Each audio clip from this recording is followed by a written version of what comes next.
And we're on. And we're on. Hi, welcome to Happy Hour with Ruth. And Roxy. I was just wondering if we need the light behind us, or are we okay with our lighting?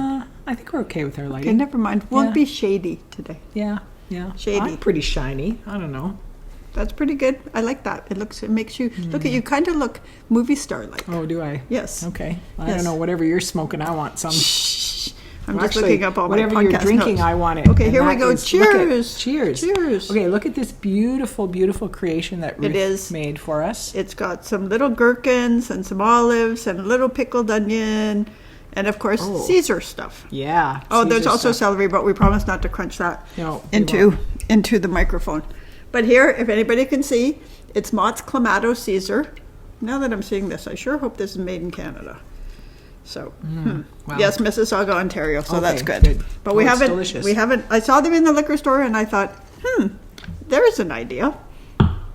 It's a good idea. I like it. It's a change from the ordinary, and it's not. Like, I love our bubbles, and I'm going to order more of that. Yes. Soon, but but it's still.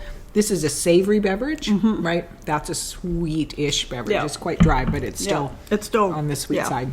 Yep. Nope, this is good. And I just happened to walk across it when it was in the fridge, and I was like, maybe we could do that. Yep. But yes. Also vegetables, so we're having a salad right now. We're having a salad, that's right. Yep. Okay. We're going healthy. What do we got today? You got anything? Oh, boy. The drama of selling a house continues. Yep. Continues. We found a house that we like now and are in the midst of offering on it, but we haven't confirmed the sale of our own house. We have somebody who has So you haven't accepted offer on your house? We've accepted an offer on our house, but they still have to sell their house. And it's a complicated world as out there. it stands, things just aren't moving, and their house is priced, in my opinion, it's overpriced. So I don't think they're going to get any action on it. So we're kind of stuck. And the house that we want, the lady that owns that is not entertaining subject to sale offers. Right. So she said, come back to me when your house is sold. Yep. So I think she'd love to sell it to us, but I can't blame her because I don't know when these people can take the subject off. It just adds another layer of out of your control, right? Well, and you should have seen us last night when we were talking to our realtor. She's like, okay, let's talk dates. So if you need your completion date here, then your possession date has to be here. But we have to make sure that your buyers have a possession date and a move-in date that works, and the people that you're buying from, that has to work. And then we can't do it on a Friday because, just in case, and blah, blah, blah. It's like, okay, so yours is going to be 4 days apart. Theirs is going to be 2 days apart. Someone's going to have to do a quick switcheroo here somewhere. Yeah. But anyway, it gets complicated. It does get complicated, and that's the challenge of it, right? Yeah. And it's just the way the market is. Like, I texted our fabulous realtor, but I'm assuming today's a busy day. I think his lovely wife might come back from a trip today. So. Oh, yes. But I just asked, are we the only ones not getting showings? And I mean, we talk, so I know they aren't. But I don't think anybody around it is. Like, it's we're in a dead zone again. And that's a little challenging. Oh, Chalupa's under us, of course. I moved my feet. But yes. He jumped. But it is. But there's more to it. Like, we were talking.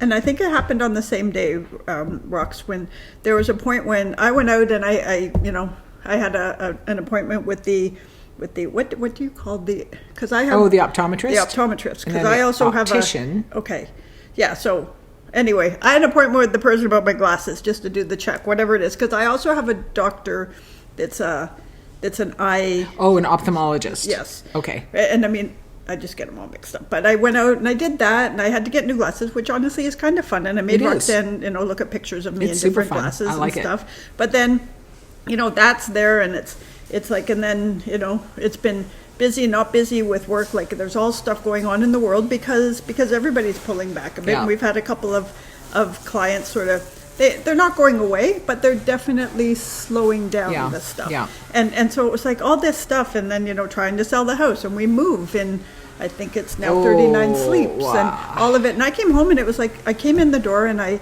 got a tea and something to eat, and it was around 2:00, and by 3:00 I was in bed sound asleep.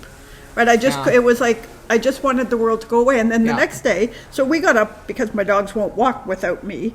Right. Paul and I got up right around 6 or 6:30 or something. Which is late for you guys. Which is late for us to walk. And, got up in the evening. Oh, in the evening. And to go walk the dogs because they won't go with me. 6:30 in the evening. So we walked for 20 minutes, and I went right back to bed. And I slept all the way through until about 4 o'clock the next morning. And the next day we were walking the dogs, and Roxy's like, you know what, I went to bed right at 6 o'clock, or right? That's right. And it's like wherever the moon or the sun or the stars were, we were both like, okay, world, we're done for today. Oh, 100%. I'm having a tough time. A truffle time? A tough time shaking this virus. And yeah, I think it was the same day. Yep. Ray was out golfing, he left. And he said, well, I hope you got something to keep yourself busy today, because he's been quite good looking after me and sort of keeping an eye out. He's been quite good looking. That's what I thought you were going to say. Quite good looking. He's been good, looking after me.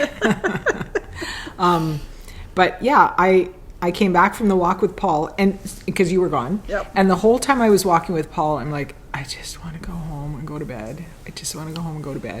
And we walked at noon. We were home by 12:45, and I was in bed by 1 o'clock in the afternoon. And then I got up 2.5 hours later and watched TV for a couple hours, and then went back to bed. Yep. But and yours is a vibe. Like you haven't been feeling good, right? Oh, here, see there. I signaled her to do something.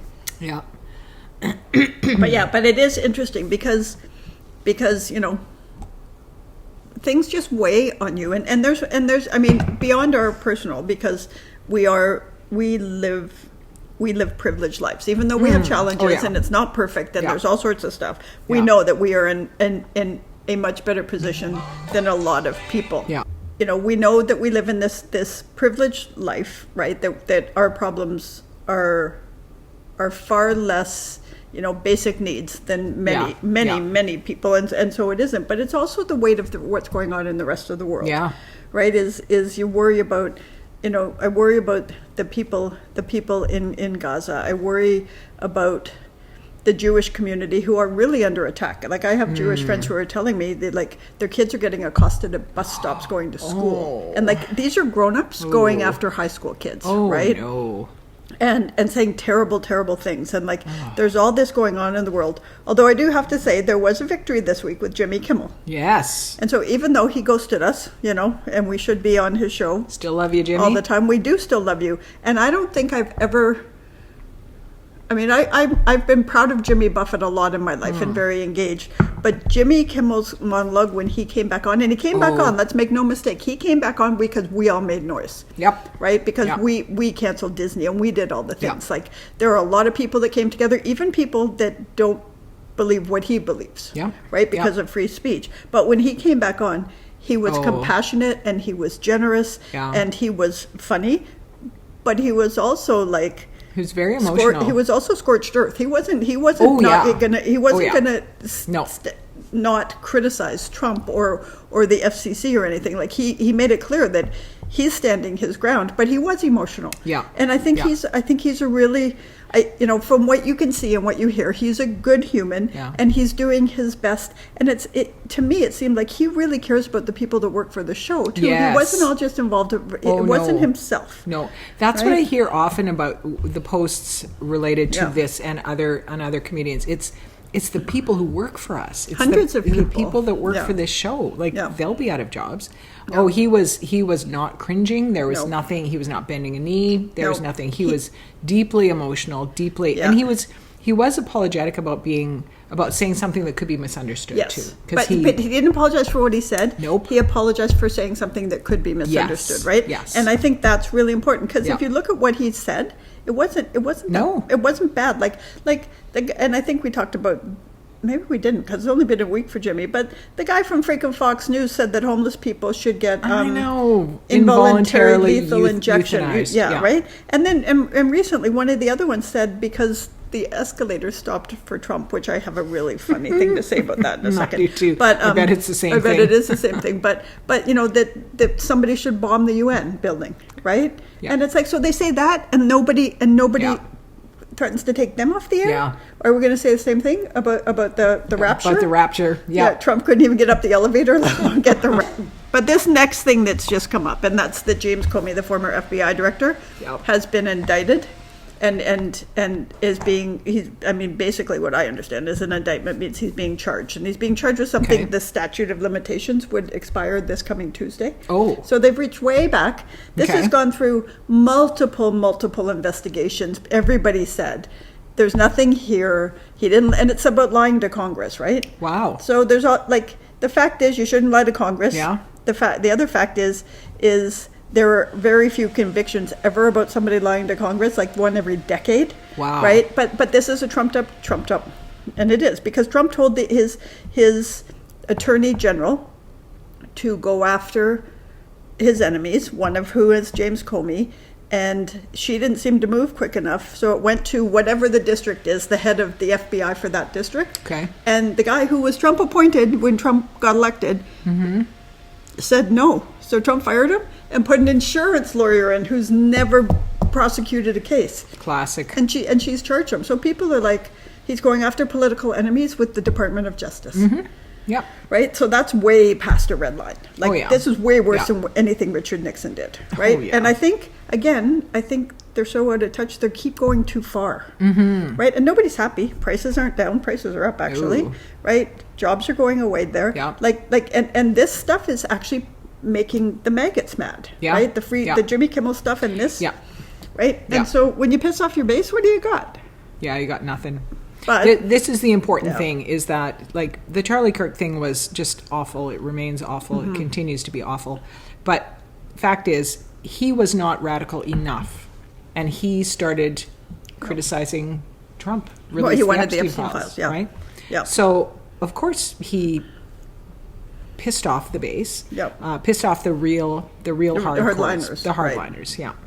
Yeah. And Trump. So now you've got infighting amongst.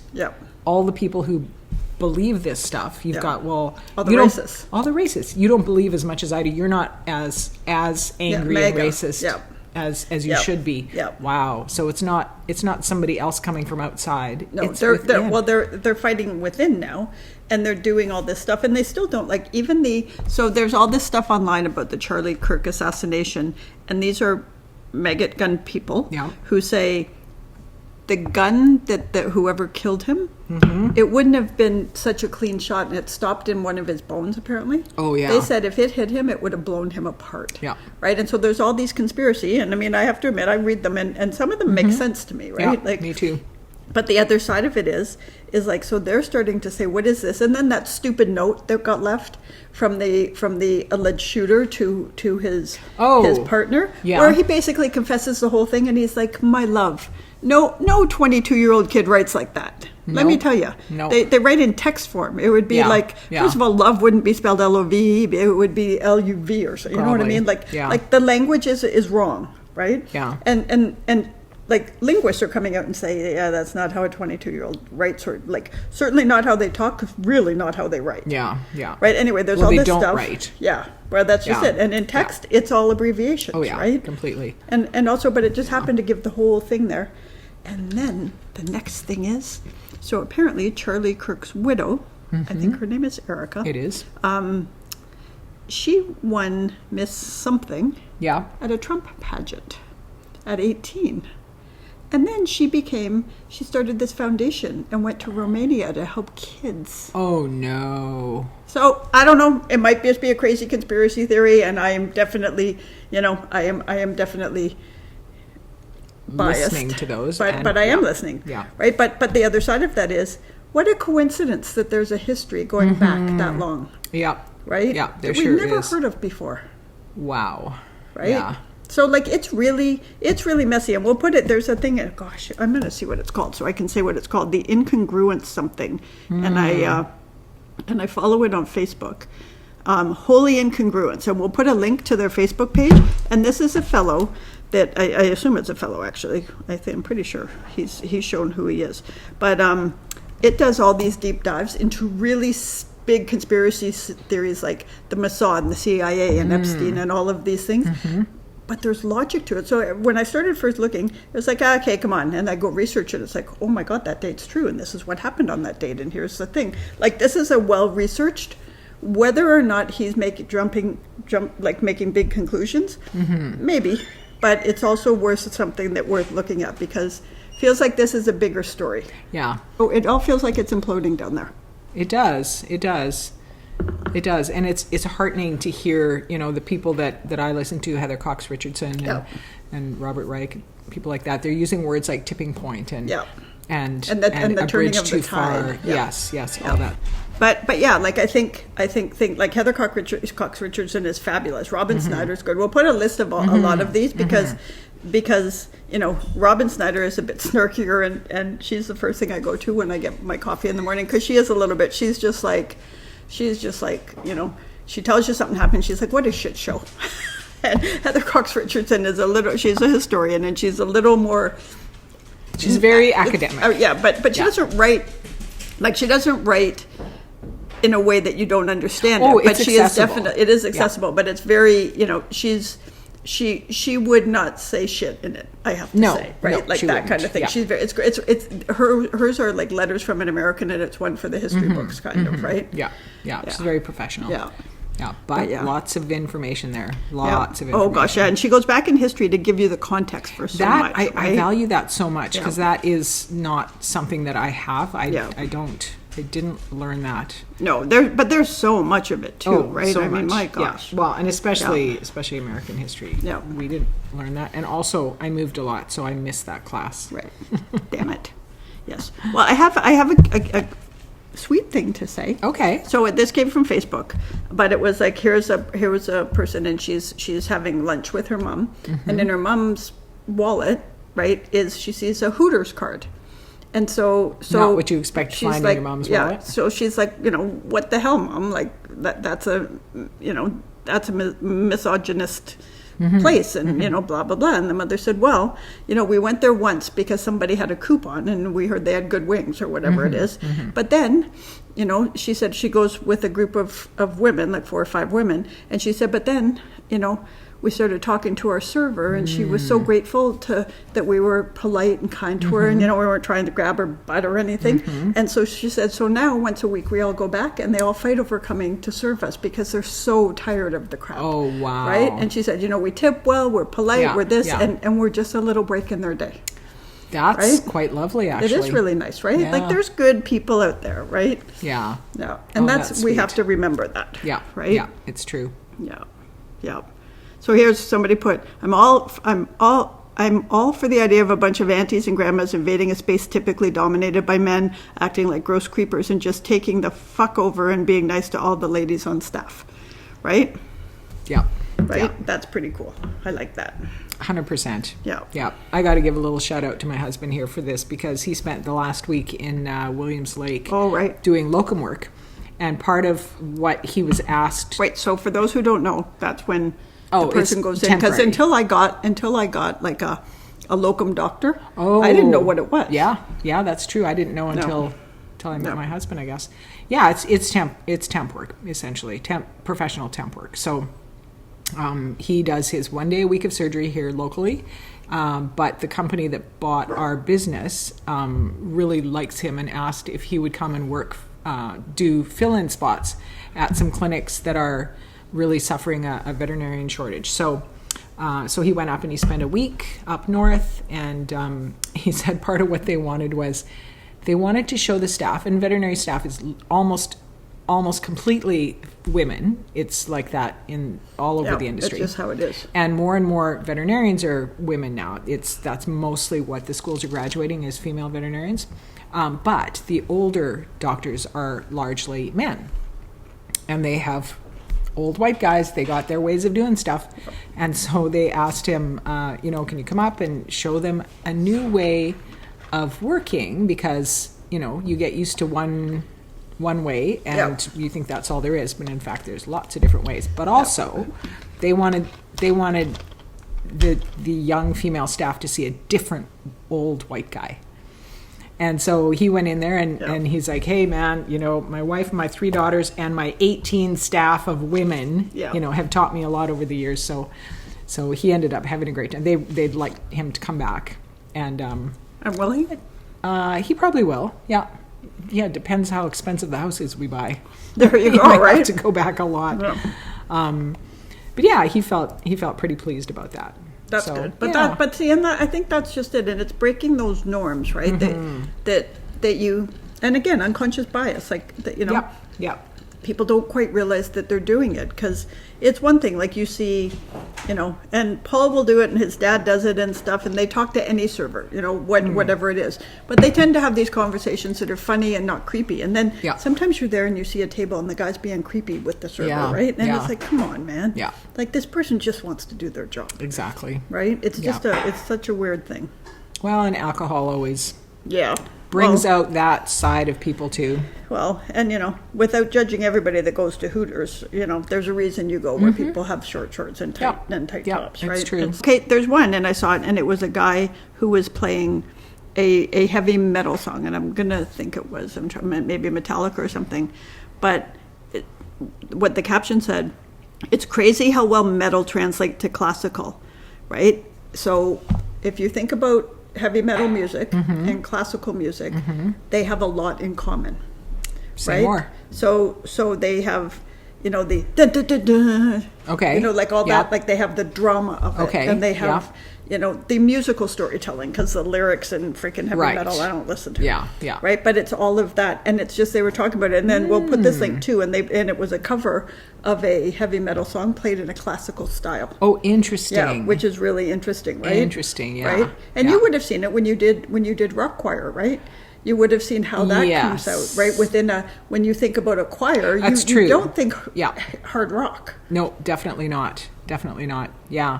Well, and I don't know if you've seen, I don't remember what his name is, but he's a hard rocker that does a cover of The Sound of Silence. Do you remember that one? Oh, yeah. And he did it because, I'll put a link to that. Yeah. He did it because I think his mom or somebody told him, "Why do you sing the songs that you do? I wish you would sing something, you know, that we all know, or something that's, you know, softer, gentler." And he sings this song, and it's just like I get chill bumps just thinking about it, because he does an amazing job. And then he goes back to his, you know, crazy screaming rage kind of music. Yeah, and that's so funny, hey? You can do both. There are similarities. Yeah, you're right about Paul that. Paul was actually playing, and it was an acoustic set by a heavy metal guy, and I'll see if I can find a link to his songs.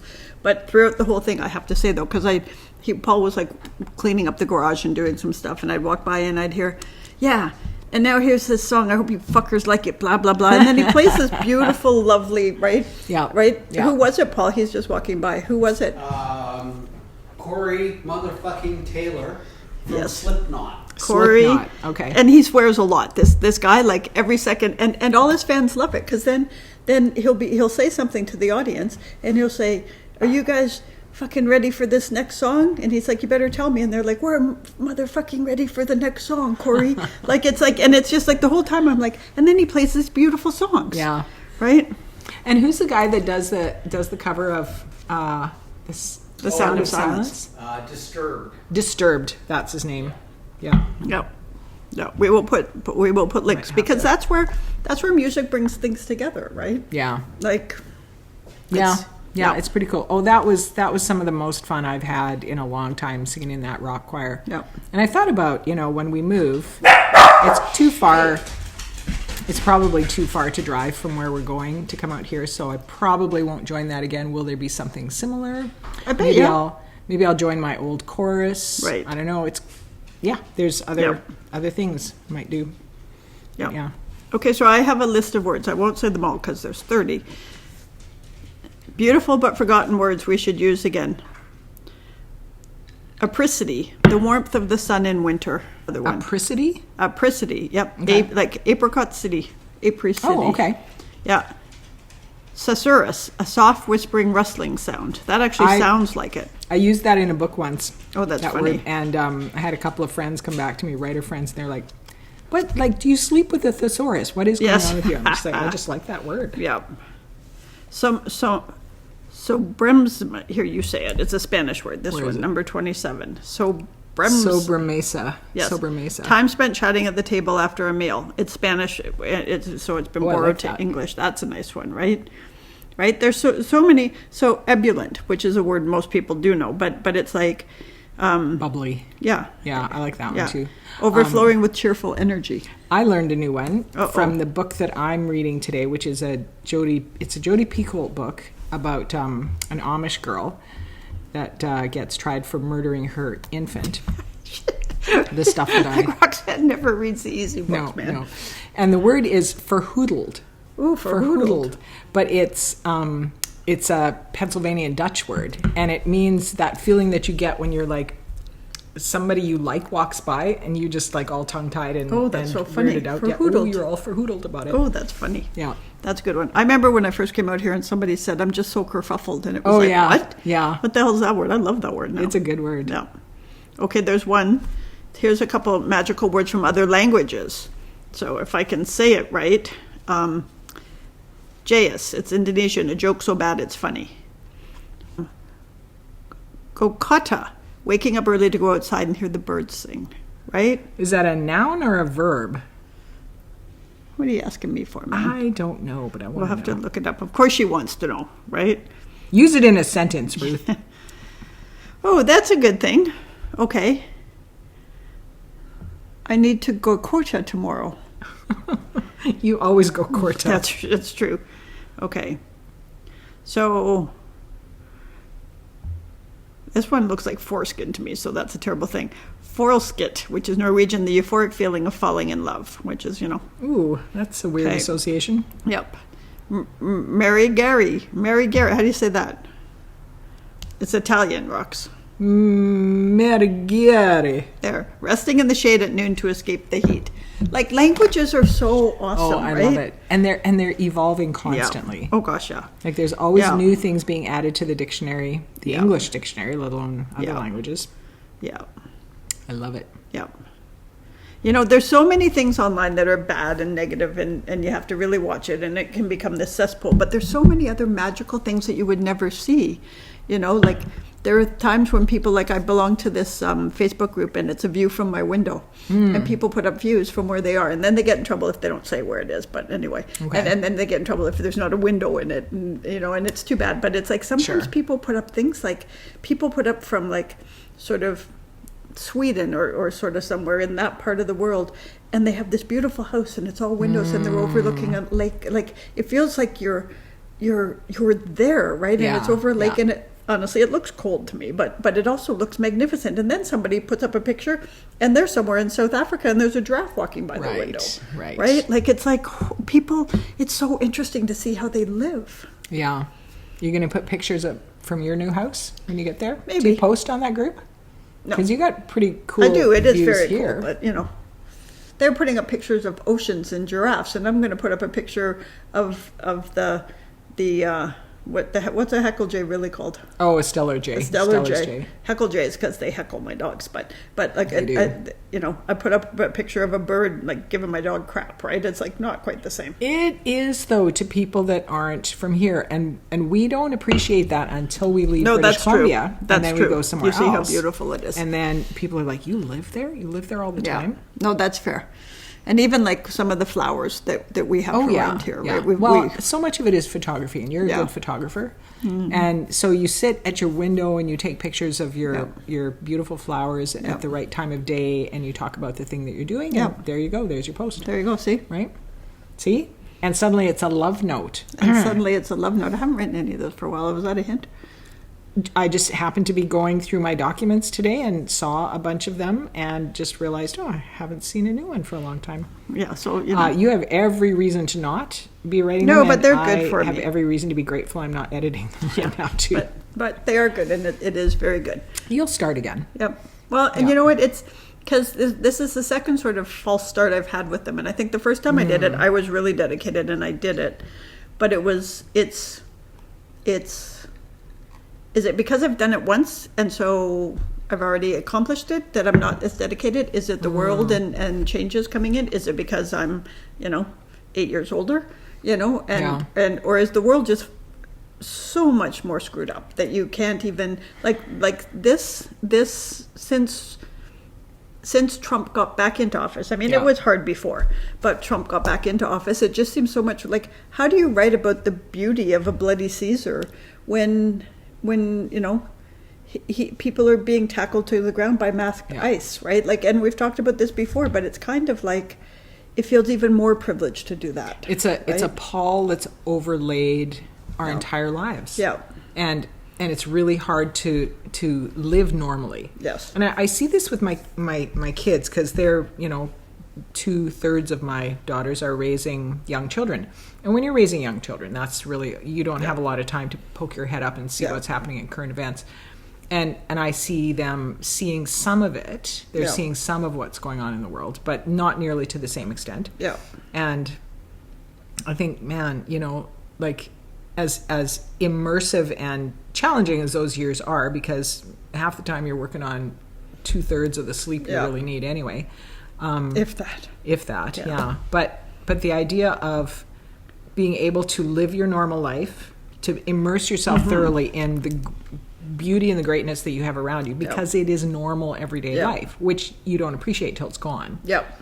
Right? Yep. Like, that's something they're doing well. Yep. Mostly unintentionally, I think. Well, and it's a gift, right? Like, and it goes back a little bit, like, the thing, ignorance is bliss. And I think if your world is focused on these little human beings that you're raising, you need to not know some things over there, because your brain doesn't have the capacity. You're just doing this, right? Yeah. But then there is a little gift in there of the ignorance of it, right? Because honestly, it's not, there's only so much you can do about it, and here in Canada especially, there's not actually a lot. No, and they do the things, they vote, they do, you know what I mean? Like, exactly. That's they just shop it. It's carefully and all that. And that's just it. But it is sort of, I've often thought about that, because I can't help myself. It's like I go to Robin Snyder first thing. I want to know what's going on, and mostly I want to make sure Zelensky is alive. Yeah, and hope somebody else is dead.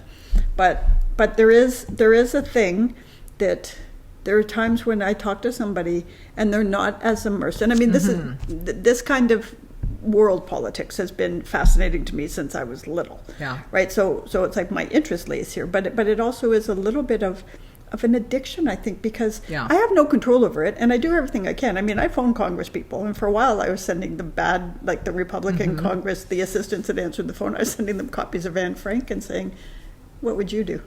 Ooh. Right? So, until Paul was like, why is your Amazon bill so high? But like, it's like one of those where you do what you can.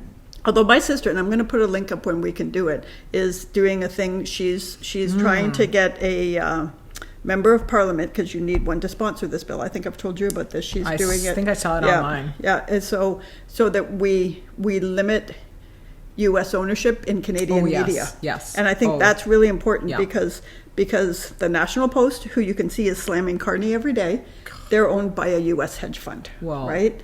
Like, so many of our media are owned by U.S. hedge funds, and we don't want to become, become victims of the next Canadian Fox News, right? Oh, yeah. Because it's one thing if you disagree with the politician because you know the facts, or you disagree with something, you know the facts. It's another if you're being fed a bunch of lies that make other people money. Yeah. Right, and it's just one of those things where I'm really proud of her for doing that, because she's making a difference, right? Yeah, she's working towards making a difference, and she's not letting go of it. She'll find somebody. Good for her. Yeah, no, it is very good. That's pretty cool. Okay, let's talk about happy things for a while, because it is happy hour. Let's do that. Okay, what do you got? Big blank.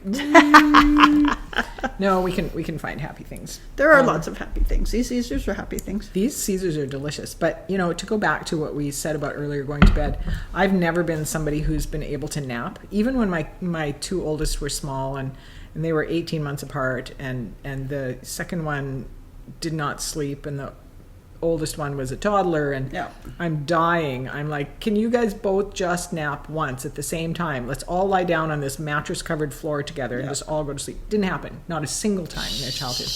But even if they had, I would have done other stuff. I would have, whatever, done the laundry or something. I am not a napper. But I am discovering the joy of napping. Okay, and it is magical. Yep. And usually what just happens if I lie down in the afternoon means I can't sleep at night. Yeah, right. There's a price to pay for that. There's a price to pay. But, I mean, we had to stay up. We had to stay up until after 9 last night, Ruth. You understand that. You couldn't do it. I couldn't do it. You couldn't do it. And that's why'd you have to step it after 9 to send the thing? Yeah, because our realtor was, she's a horse person, and she was in the barns, and she said, I won't get back to where I can get, because I guess her barns are out of cell range or something. But I'll be back out of there by 9, so I'll get that off, and let's get it done tonight. Right. So we stayed up and we did that, and then I went to bed. That's it for that. Yep, that was good. Then I go right to sleep. Yeah, well, I'm reading this book about the Amish girl, so I couldn't go to sleep completely after that either. But that's okay. That's all I want. But lying in bed with my book and all my comfy blankets and pillows, and it's a real operation. My bed has now 4 pillows that I arrange in various spots around me.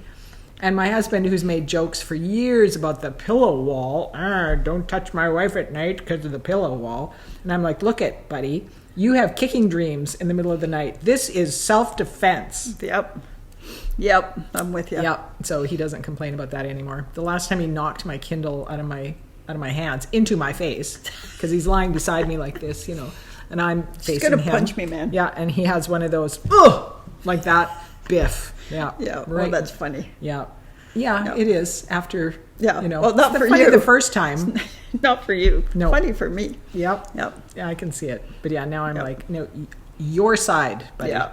Your side. But I get it. Because, I like naps. I can't always do it because I am worried about not sleeping at night. But we just got a new bed and it's really comfortable. And Did you figure out what the mattress is? I asked you. Yes, we'll go look after. I'll show you the taggy thing. It's something. I want to know. It's some grown up. We'll go look after. I can't take the whole podcast crew into my thing. But it's really comfortable. And Scruffy is that's true. Or any other ones that we're on. Just saying, we are not on OnlyFans. Let me clear that up. But every time I go in now, Scruffy's up there on that bed and he's sleeping. Right? But they always love. They always like the bed, but usually I'm in there. Oh. Now I go by and he's just in there. Oh, that's funny. Yeah. Yeah. I bet you it's because it's a little bit higher and he can see out the window better. Yeah, that could be, but also he's a comfort dog, right? If there's anything, even if the house is completely good and I'm I don't do laundry. Paul does laundry and he drops a shirt on the floor. Scruffy goes lays on the shirt, right? He is absolutely a comfort dog. Yeah. Although Paul also doesn't drop things, so. Well, there you go. That would be, You're going to have to tell me the author's name again. Elin? What's her name? Ellen. Well, I'm assuming... Excuse me.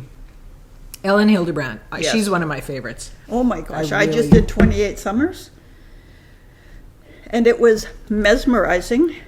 What's the right way to say this without giving away the ending? 28 Summers. 28 Summers. Okay. I was, through the whole thing, it was just you never really saw where it was going, and yet you knew where it was going, and it's about this... I can't even tell you because you got to read the book. Okay. But at the end of it, the ending was exactly how it should be, and yet it was like, crap, it's over.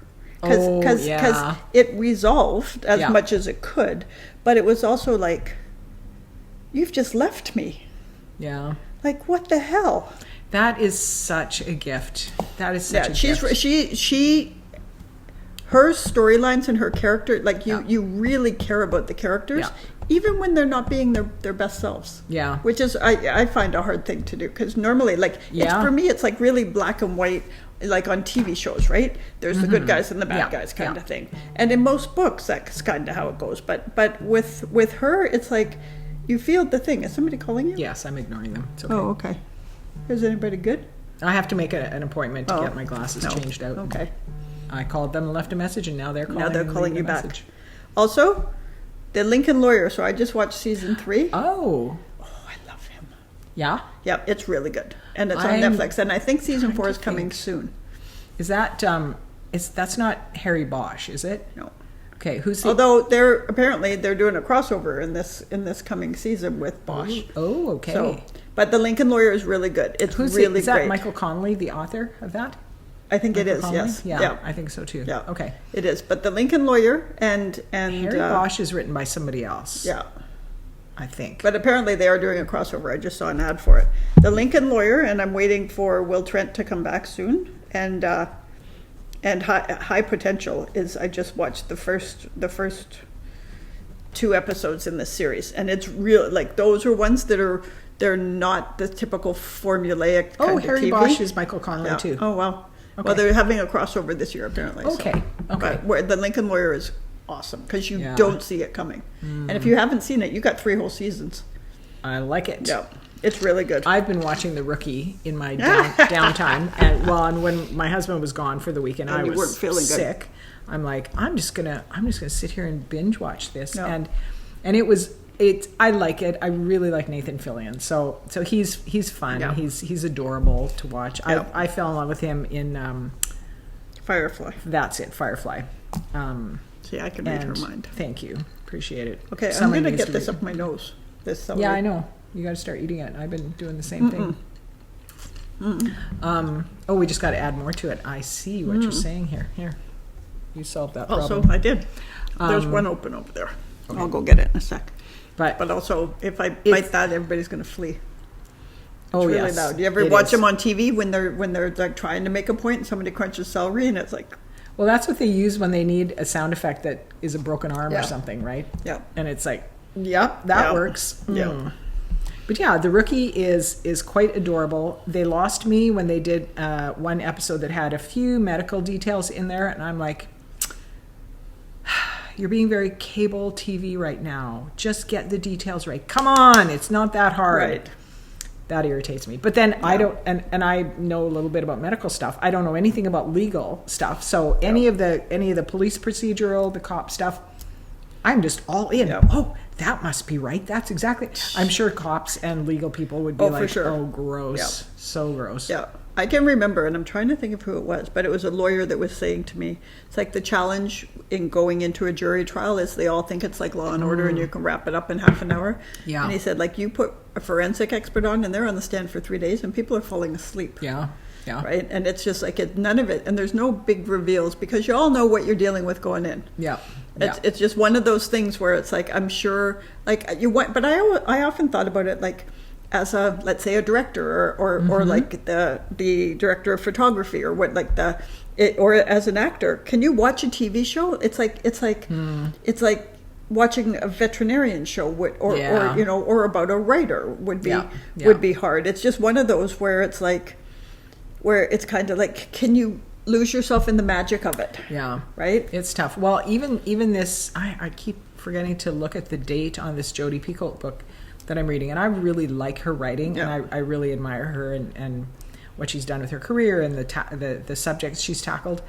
But I'm seeing there's some editorial issues in this book, and I suspect it's one of her earlier books. I don't know that for sure, but that's how it feels to me. Right. It feels like you wouldn't have done this before, right. Or somebody would have caught it. And they're the kind of things that they're not commas that are misplaced. This is, wait a second, I heard this exact phrase somewhere before. Where is it? Who said it? And if somebody said it before, is this a deliberate callback? Right. I don't think so, because it doesn't mean anything. Right. So why did someone repeat that language here?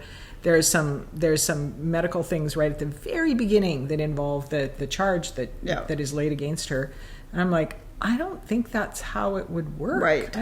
I just don't see it. So I'm 100% bought in on the Amish girl has to choose between, the outside and conformity. And what she has to say, she's doing this very well. And I don't know the Amish world that well, but being of Mennonite background, I can see a lot of similarities. And it's interesting for me now, having been out of the... Right. I mean, the evangelical Christian part of my upbringing was much more important than the Mennonite part of it. Right. Because Mennonite has a spectrum, and we were not on the closer to Amish spectrum. Except for the baking. The baking is amazing, yeah. But the importance of conformity and the importance of being outside of the world was very, very much impressed upon us in our growing up. And everyone was the same. Everyone did follow the rules. Everyone did everything they could to not stand out. Right. So she's addressing that really well. That's a similarity that Amish and Mennonites have. Oh, that's together. Interesting.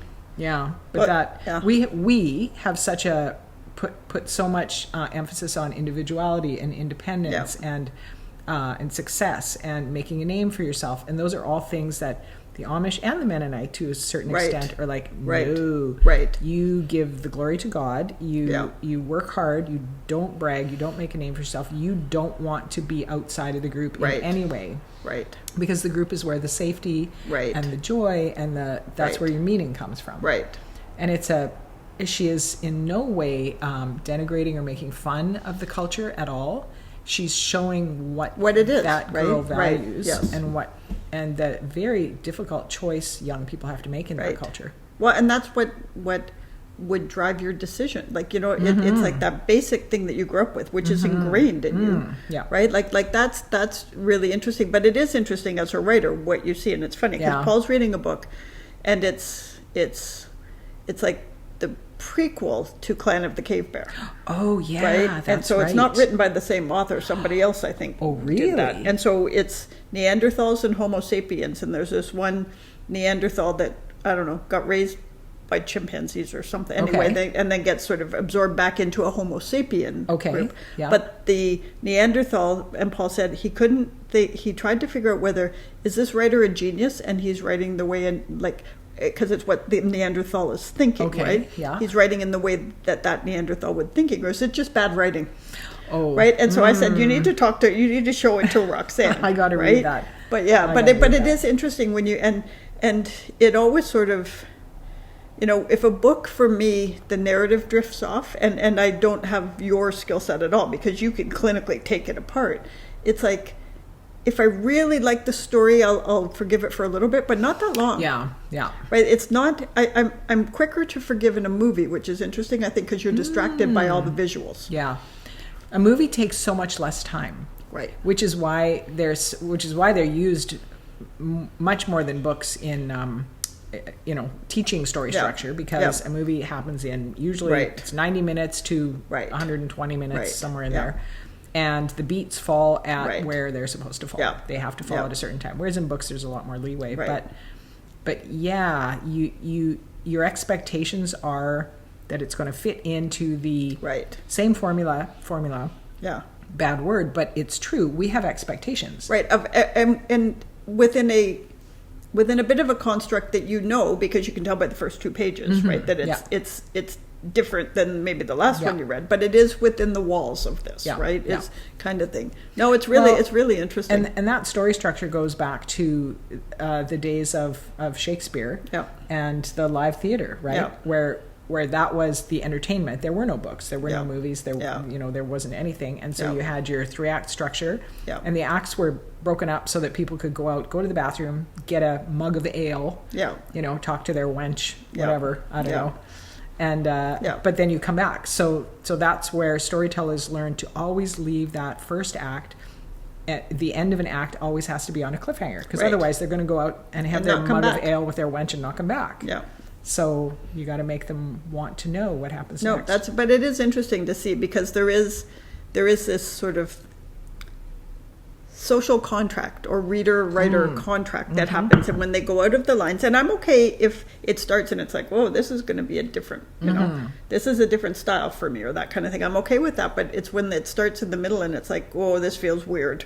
Like all of a sudden I've been, I feel like somebody put something in my drink at the bar. It's like, how the hell did this happen? Right.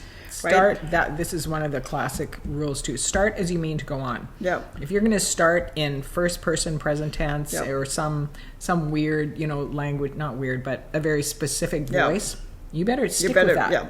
Or at least for that character. Yeah. No, but if something changes throughout, then you get that weird sense of, am I in the same book? But that's just it, right? It's like, what, how did this change so much? No, but that is really interesting. But I want to go back to the sort of the stereotypes and what you see as people. Like as a writer, if you saw like, I don't know, Murder, She Wrote, which is coming back with somebody really cool. Isn't it Jamie Lee Curtis? Yeah, that's really cool. George Clooney and that's cool. Who's the other one? It's George Clooney and another awesome. Which is funny because George Clooney was a guest starred in the first one. Did he? Yep. Yeah. Oh, and I saw that, cool. But that's really cool. But like watching them be as a writer, and then you see the journalist. And I just recently, it was the about the Catholic Church, and I think it was Michael Keaton that I just saw it on a plane or something a while ago. Yeah. Well, it must have been a while ago because I haven't been on a plane for a while. But you know what I mean? Was it the Magdalene Laundries? No, it was. I'll have to find it, but it was about when somebody broke the story in Boston about the Catholic Church and child molestation and stuff. Okay. And it was like they sort of, you have a typecast in journalists. I mean, I don't know if I'd ever really call myself, I got to do journalism a bit. I don't know if I call myself a journalist, but I was around some of the toughest journalists, at least in Canada, probably in North America, growing up at Maclean's. I mean, that was my first job.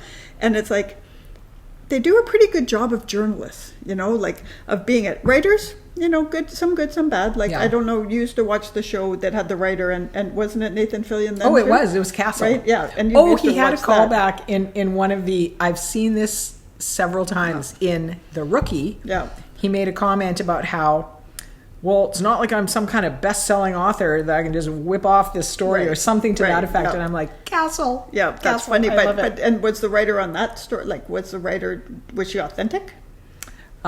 She followed him around in Castle, right? Oh, in Castle. He was the writer in Castle, he was the writer. She was the cop. So he hung around her. Right.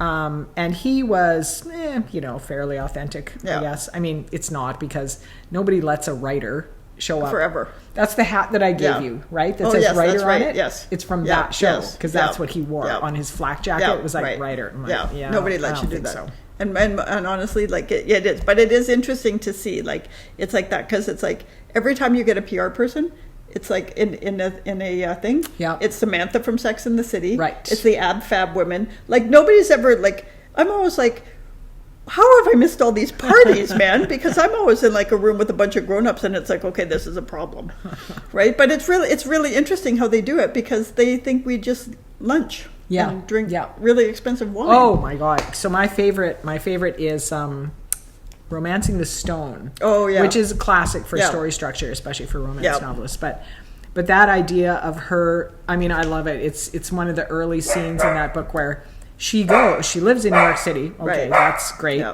Almost no writers can afford to do that. Yeah. And she walks up to her publisher's office and sits down, and they have a talk. I'm like, yeah, that doesn't happen. Yeah. Maybe you talk to your editor. Maybe you don't talk to your publisher. Yeah. And then especially discuss a big the book, publisher, right? Or say, oh, when can you have the book? And then you hand it on their. Yeah. No, you email it first of all. Yeah. Oh God, don't even get me started on. I feel like you're going into your PTSD or PTSD, maybe PTSD. but it's like they only have this much time to bring you along, and they have to make them fascinating and fabulous careers, because why would you watch otherwise? Mm-hmm. But it's also one of those where it's like, work is harder than all. No matter how easy you think your job is, or how easy you think a job is, it's way harder than what you're getting to see, harder. Right? Yeah. Oh, I know. My husband, and me, way back when too, would have people say things like, oh, you work in veterinary medicine, you get to just cuddle puppies all day. How nice. I'm like, yeah, that's right. That's what it is. Yeah. Oh, gosh. Yeah. Yeah, but that's it, right? People, or people, my husband often would see young people come into the exam room, and I want to be a veterinarian when I grow up. Do ya? Okay, come shadow me for and he wouldn't. I'm being very jaded here, but he was always super encouraging to people, and he did have a couple of people end up that he sort of mentored them through that process. But most of the time, they get to a couple of appointments where euthanasia is involved, or there's a financial decision that has to be made, and the financial decisions, unfortunately, always affect the care of the pet. Yeah, they just sometimes it's just the reality of it. It's the reality. Yeah, but that's just it. I had an uncle, and I wanted to be a vet early on. Not realizing that I was sucked at science, but the other side of that is, and I mean, I was probably 8, and he sat and talked to me. He didn't take me in, because that would have traumatized me. Yeah. Right. But he had to talk to me about that it's like rescue animals then. Yes. Right? Think about this, because first of all, it was very clear that science was not my thing. Okay. Right? It wasn't like I was running around young Sheldon. I challenge that right now. We'll go back. We will go back, but also we will go back, but also even I knew then, right? Had I known about cooking and science, it might have been different. But I can also tell you that he was absolutely right, because the hard part about euthanasia, about an animal coming in that's been I do everything I can, and I give money to rescue people, because I can't even think of. Like Scruffy caught his nail the other day, and I almost had a meltdown because he was squealing, right? And he wasn't hurt. That he's dramatic, but it's like I knew for sure. But honestly, I can tell you, I had my nose in a book all the time, and it wasn't a science book. Yeah, right? My leanings were never. I didn't follow him around going, so what would you do about this, right? Okay, but you make a good point about how if science had been put to you in terms that was of interest to you, right? But you know, like I think that the education system in general, these are very broad things I'm going to say here, especially in the States, the education system has failed at least a generation, if not more. Everyone should have the basics of physics, chemistry, and biology. Everyone should. Everyone should. There is no need for anyone not to understand the basics of immunology. Immunology is not that big a deal. You've got cells that do this and cells that do that. Yeah. Like if people knew this stuff, there wouldn't be this big conspiracy hoax, right? You'd be able to. That's fair. You'd be able to decipher the language and not feel like, oh, they're putting something over me because I can't understand it, so therefore they must not be telling the truth. Right. Yeah. But and I would say more in the US and maybe right now Alberta, which is a whole other thing. But like I have to say though, so we've had several life sciences and we have a biotech firm now. And I can, to a journalist, basics, right? Because I can't go into more detail because we're talking mRNA and lipid nanoparticles and really innovative science. But I can explain the basis of LNP. Yeah. You know what I mean? But that I would say that's a credit to Canadian education because even though I took science up until grade 10 where I think you actually got to drop it because when we had grade 11. But the other side of it is English and history and social studies and all of those were not a struggle for me. All of the other ones were like I got, where everywhere else I got A pluses and got pushed up to sort of the next level. Whereas those I struggled and was happy with the B plus, right? And it's just, and even still, like with baking, I have to be very careful because it's a precise thing. Yes. I am not a precise person. Let's just, So it is but it is interesting. But I do think, and now we see more and more, and you see more and more focus, women in science, young girls in science, that kind of thing. Because there are things, am I? Yes, I am bad at math. But would I have been bad at math if somebody said you're not bad at math? Yes, right, exactly. Right, the self-fulfilling prophecy. That's right, exactly right. But then again, people said to me, wow, you're great at writing and you're great at English. So the other side of that is, would I be where I am if they hadn't said that? Right? There's that kind of thing. I think my abilities were probably more pronounced than many. I think lots of people don't find their place because nobody ever took the time to dig deeper. Right? I was like, hey, I lived in a house where my parents read. Right? You know what I mean? Like I think it's a little different. And also I had great teachers. But you get a crappy teacher, which to be fair, right? They don't pay them enough, I don't think, right? And they don't like teachers have a hard job, especially as the social support system net collapses, right? Yeah, exactly. But also Canada Post is on strike. I heard that, or I saw that because they want to whatever the corporation is because it's a step away from government, right? Okay. Like it's I think, but they want to stop home delivery, right? And the thing is, home delivery, we have a box. Yeah, but what if you're somebody who lives in a city and they're going to put up those boxes, and you're mobility impaired, or you're really old, or you have mental health issues, right? Where you don't want to leave your house, right? Like there has to be somewhat like I get it. They're trying to save money. Yeah. But also that means a whole bunch of people are going to get laid off. So that's why the union. I'm surprised that I didn't know there was still in cities home delivery in cities. Okay. So that must be only like actual inner cities because every place where they develop a new neighborhood, they put up the group boxes, right? Yeah. So my dad was a letter carrier for 25, 30 years. So he worked like those kinds of neighborhoods, the more core city neighborhoods in Saskatoon. I'm surprised that they're still doing that. That's because we live on the outskirts, right? We don't see it. Yeah. But I also get it. Things change, and people don't use the mail as much, right? So there's that whole thing. But the other thing is we have to take care of some of our most vulnerable who can't get out. So how do you do that, right? And you can't just. We're not in the same age where you could just rely on your neighbor to do it. So what if having to go out to get your mail forces somebody to take a step that they couldn't otherwise do, and maybe it helps them. It might. What if it sets them back 10 years in their therapy? Yeah. Or they're just not physically capable. Yeah. Right? Like, to get to the mailbox, it would be a huge struggle. Yeah, yeah. Or they get a neighbor. They now have to talk to a neighbor and do some cooperative stuff. Yeah. And I don't know. There could be good things in there. Yeah. But there also is a little bit of, not every neighborhood is like this neighborhood. Yeah, that's right? true. Like, there's lots of neighborhoods that maybe they're in a more challenging neighborhood where safety is an issue. Yeah. Yeah. Right. It's all of it. But it is interesting. And, I woke up this morning, and of course Paul and I have a niece whose birthday is coming up, and he mailed it earlier this week, and it's not there yet. So I was like, oh, dang. Yeah. And then it was like those poor post office people too. Yes. They're worried about job security, and you get that too, right? Yeah. It's like back in the day when your dad was there, that was a secure job. It was a secure job. There's no secure job now. But there's always been conflict Yeah. and work stoppages and stuff, and that was the part that he hated about the job. He Yeah. actually really liked dealing with his customers, and he liked the outdoors part, even though it's Saskatchewan. You're walking outdoors for 6 hours in the winter. Yeah. And he would get ice like cased over his goodness, beard. He's got some great photos of that. But he liked that part. What he hated was, you posties, you going on strike again. Yeah. All the time. Yeah. Well, I'm grateful for unions these days because they seem to be the ones that are standing up for the workers. Yeah. Because again, and I mean, I don't know enough, but the postal system is not supposed to make money.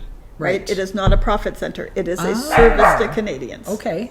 Right, is my opinion of it. I don't think I knew that. No, Okay. but it's a service to Canadians, Okay. right? If it could break even, that'd be really good. But I think we've tried to make it a profit center, and that's okay. the challenge. It's the same, like far more dramatic is like prisons are not a profit center. Oh yeah, okay. Right? Okay. In the U.S. they are because they're Ugh. privately held. Yeah. So it behooves people to put people in prison. Oh. Right? Oh, that's gross. Yeah. It is gross, right? Excellent use of the word behooves, by the way. See, there you go. And on that, I think it's probably yes. time What are to you grateful sign up. for there? I am actually grateful for sushi today. Sushi. Did I steal yours? No, maybe. I'll come up with something. Our husbands are going out, if they haven't already, they've gone out to pick up sushi for us. And Ray and Roxanne are buying it for some random reason. Yeah, because you look after our dogs. Holy cow. Like, you've looked after our dogs so much. It's not like buying one dinner makes up for it, but when we were coming back yesterday and we'd been out for 6 hours and you let them out, or Paul let them out at noon, and Luna holds it forever, but Neo needed to pee. Yeah. And Luna's a camel, man. Oh, she's a camel. Very stubborn also. Paul likes, so Paul and Luna, I think Paul is his second. On. Yeah, they've got this crazy thing going on. Yeah. I'm afraid Luna might, if she ever stayed overnight, she'd kill me in my sleep. Right. But yeah, so I always, because it's easier, it might be easier for me to go over, but Paul's like, no, I'll go. I love that. Because he wants to see Luna. Yeah. Yeah. So I'm grateful for sushi. That's nice. Yeah. Sushi's good. What are you grateful for? I'm grateful that my dog's not barking at this moment. But you know what? I'm grateful that I have been, and this is actually, we'll just add this to it. So I have a friend, and she's got a book, and it's called Woo Woo Without the Cuckoo. And she's a tarot card reader. Ooh. And so what she does every day is she pulls the tarot card and she puts it on YouTube. And when I'm randomly on YouTube, checking to see if anybody's commented for here, but also I check and see how many video views of the house there are. Because I'm a little obsessive right now. Often she pops up with her video thing. So I've been going and the tarot cards have been really relevant to me, her daily ones, right? That's so it's really cool. So I will and we'll link to her website too, but she is fabulous. Like the other day she did a reading of a card, I think. I can't remember it because I was so distracted because she was laying on her bed and she didn't feel good, and she was talking about how she was really sick and she had to go pick her daughter up, her college-age daughter, but from a concert, and it was all a challenge and blah, blah, blah, but she's laying on the bed and she's like, so I'm too tired to get out of bed, and she had the camera like this, and it was really freaking funny, and she's really, like, she's hilarious, but she is probably, in my experience, and I've been to, I don't know, a dozen or more tarot card readers, the most talented, right? She is really gifted, and she's stinking funny. Okay, I have to start watching because I'm writing a character who's a tarot card reader. Oh, you should talk to her. Yeah. She's freaking hilarious. Like Lori, her name is Lori, and she's really funny. And she has 2 books out, I believe now. One is Big Deck Energy, and one is woo woo without the cuckoo. Okay. So we'll put links to that. But anyway, we will do that. Anyway, I'm grateful for those daily readings because they make me laugh, but also they're sometimes like, holy man, how does she know that? That's funny. Right? But anyway, and That's so funny. What do we want more of, Roxanne? We want more happy hours. What do we want less of, Ruth? Bullshit. That'd be awesome. It would be. Okay, have a good weekend, everybody. Thanks for being here. As always, we'll see you again soon. Bye.